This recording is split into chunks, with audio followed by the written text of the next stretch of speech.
আসসালামু আলাইকুম রহমতুল্লাহি বারাকাতুহু। শতাগণ, আপনারা থাম্বনেলে দেখে এসেছেন যে গরু খাওয়া বন্ধ হলে এই সমাবেশে ভিড় কমে যাবে। তো কোন সমাবেশে ভিড় কমে যাবে অবশ্যই আপনাদের বলছি, আমার সঙ্গে আপনারা থাকুন, আপনাদের বিস্তারিত করে বলে দিচ্ছি।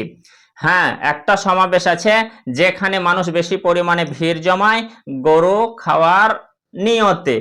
অনেক মানুষ আছে, কিন্তু কথাগুলি অবশ্যই বাস্তব দেখে নেবেন। কারণ আপনাকে দৃষ্টান্ত দিয়ে, একটা মানুষ যখন মারা যায়, যদি ঘোষণাই করা হয় যে মৃত্যুর সঙ্গে সঙ্গে যে খাওয়া দাওয়া বন্ধ, নিরামিষ বা হয়তো একেবারে পুরোপুরি খাওয়া দাওয়া নেই, দেখবেন বর্তমান সমাজের অনেক মানুষ সেখানে যাবে না। আর যদি বলা হয় দুটো চারটা হয়তো গরু জবাই হয়ে গেছে, গরু আয়োজন হয়েছে, মাংস ভাতের আয়োজন হয়েছে, প্রচুর পরিমাণে ভিড় জমিয়ে দেয় বা দিত, তো অবশ্যই গো হত্যা যদি বন্ধ হয়ে যায়, গরু জবাই বন্ধ হয়ে যায়, তো এই সমাবেশটাতে আর বেশি পরিমাণে ভিড় হবে না।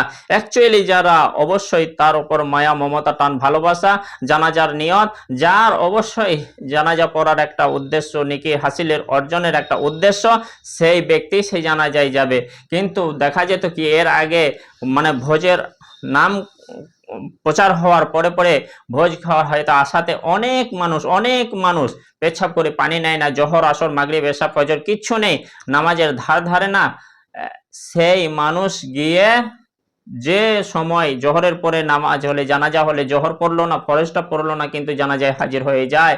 10টার দিকে হলে ভোরে ওঠেনি, ফজর পড়ে নাকি জানাজায় হাজির হয়ে যায়, এবং জানাজা পড়ে খাওয়া মাটি অনেকে দেয় অনেকে দেয় না, তারপরে খাওয়া দাওয়া করে ফিরে চলে আসে।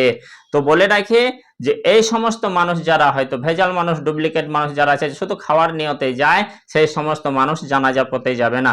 জানাজা পড়তে কিসের জন্য যায়? যে তাকে আল্লাহর কাছে দরখাস্ত করে যে আল্লাহ তাকে মাফ করো, ক্ষমা করো, তাকে জান্নাত নসিব করো, তাকে তুমি জান্নাতি হিসেবে তুমি গ্রহণ করো, এই তার জন্য মাগফিরাত কামনার জন্য, দোয়া দেওয়ার জন্যই তো যায়।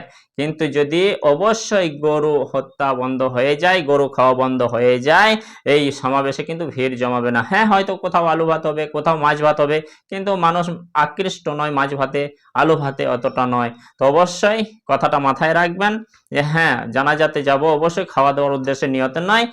অবশ্যই জানাজা নেকির উদ্দেশ্যে যাব, তার কিছু আল্লাহর কাছে সুপারিশ করব, এই নিয়তে যাব। আসসালামু আলাইকুম ওয়া রাহমাতুল্লাহি ওয়া বারাকাতুহু।